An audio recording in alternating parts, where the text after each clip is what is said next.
Welcome back to Investing Talk podcast. Today, we're taking a close look at the Trade Desk, a company right in the heart of the digital advertising technology space. You shared some really interesting analysis, and well, our goal today is to unpack what's most important to understand right now. That's right. We've got their Q1 2025 earnings report, which just came out May 8th, and also some detailed due diligence from the day after May 9th. So Mhm. pretty fresh information. Good stuff. So we'll break down their recent performance, look at their financial health, Uh, understand the competitive scene, and talk about what the future might hold, especially with all the recent swings in their stock price. Definitely. Okay, so maybe start us off just a clear picture of what the trade desk actually does. Sure. So fundamentally, the Trade Desk is a software company. They're focused squarely on digital ad tech. They offer this cloud-based platform. It lets Hmm. brands and agencies manage their data-driven ad campaigns. Think across all sorts of formats, different devices. And a key thing here, a real emphasis, is on transparency and working across the, quote, open internet. Open internet. Right, so that's different from the walled gardens you hear about. Exactly. Some of the huge players, they control everything. The content, the audience, the ad space. It's all self-contained. The Trade Desk takes a different path. They focus on helping advertisers buy space across a vast range of different websites and platforms out there on the open web. Got it. That distinction is helpful. And yeah, their stock.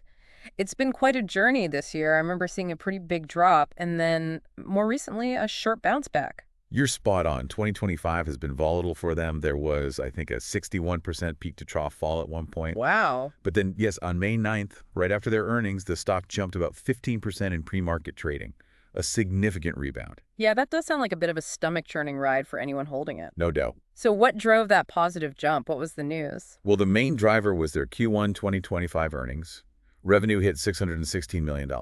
That's a 25% increase compared to Q1 last year. And crucially, it smashed their own earlier guidance. They'd guided for at least $575 million Ah, so they beat their own forecast. by a good margin.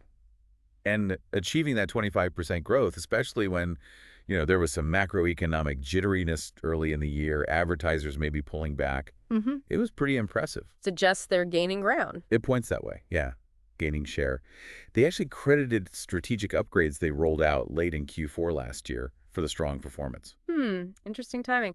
But hang on, I do recall reading something about them missing a forecast not long before that. Is that right? That's a really important point. Yes, before this strong Q1, they actually missed their Q4 revenue guidance. They reported $741 million, but the expectation was closer to $756 million. So that miss definitely played a role in the stock's earlier weakness this year. Okay, so a mixed picture leading up to this quarter, but focusing on Q1 then, what did we learn about their overall financial health? Well, that 25% revenue growth is the big headline, obviously. The CEO's comments suggested profitability is improving along with that revenue, though the specific net income figures weren't in the summary we looked at. But beyond the top line, their balance sheet looks pretty solid. Liquidity seems strong. How so? Their quick ratio is about 1.81, and the current ratio is around 1.85. And just remind us what those mean. So the quick ratio looks at their ability to cover short-term debts with their most liquid assets, cash, receivables, things like that. 1.81 means they have $1.81 easily accessible for every dollar of short-term liability. Okay, sounds healthy. Yeah, and the current ratio is similar but includes all current assets, like inventory if they had any, which they don't really. Both ratios point to good short-term financial stability, no major red flags on the debt front either. All right, encouraging signs for the quarter then. So if you had to list their key strengths right now, what would they be? I'd say, first, that strong revenue growth despite the, uncertain economic backdrop, Mm-hmm. that's significant. Second, the fact that those strategic platform upgrades seem to be genuinely working, driving that outperformance. It shows their tech investments are paying off. Makes sense. Third, the solid liquidity we just talked about gives them flexibility. And fourth, fundamentally, they seem well-positioned for that trend of marketers shifting budgets towards the open internet. Okay. On the flip side then, what are the potential red flags? What should investors be cautious about?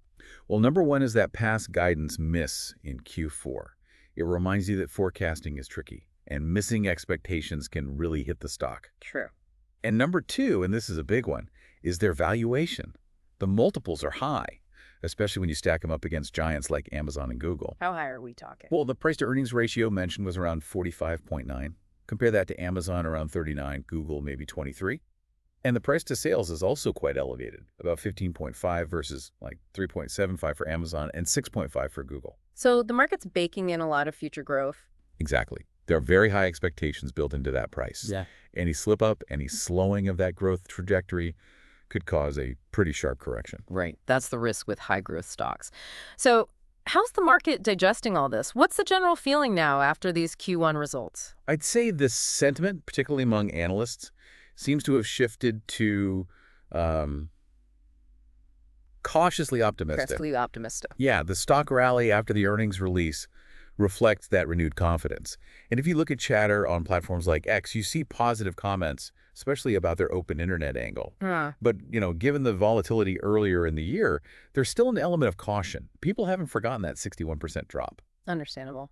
Let's talk competition for a second. You mentioned Amazon advertising and Google ads. How does the trade desk stack up? It's an interesting comparison.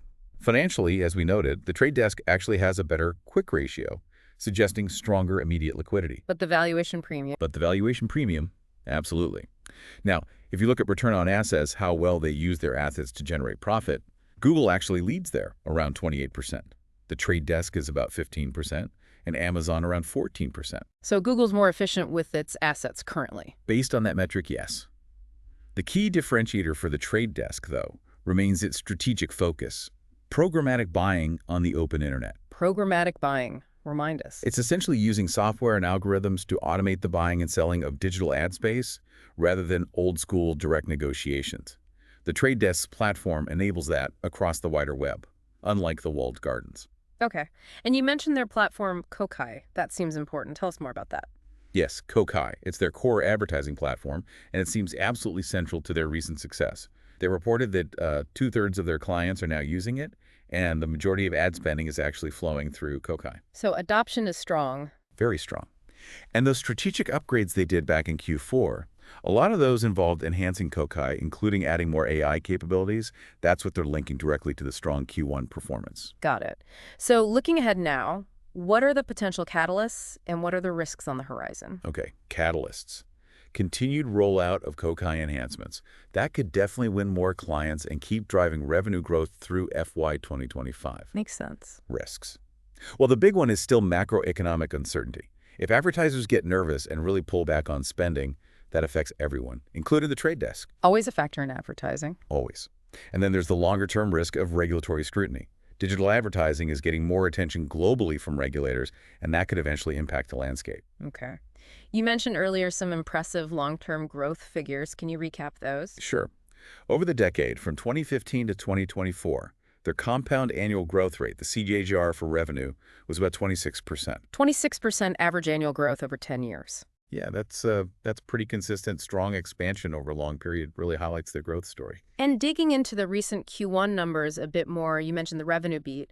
What about earnings per share, free cash flow? Right. EPS for Q1 2025 came in at $0.33.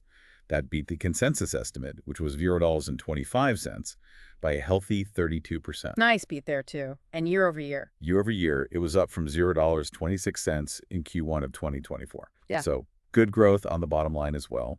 And free cash flow was solid, too, reported at $230 million for the quarter. Seems like management feels pretty good about how things are going. What was their take? Yeah, CEO Jeff Green was quite explicit. He pointed directly to those Q4 strategic upgrades, simplifying the company structure, platform updates, new hires, and especially those Kokai AI enhancements as being key drivers of the Q1 success. So they feel their strategy is working. That's the message, yes. They see a direct line between those actions and the positive results.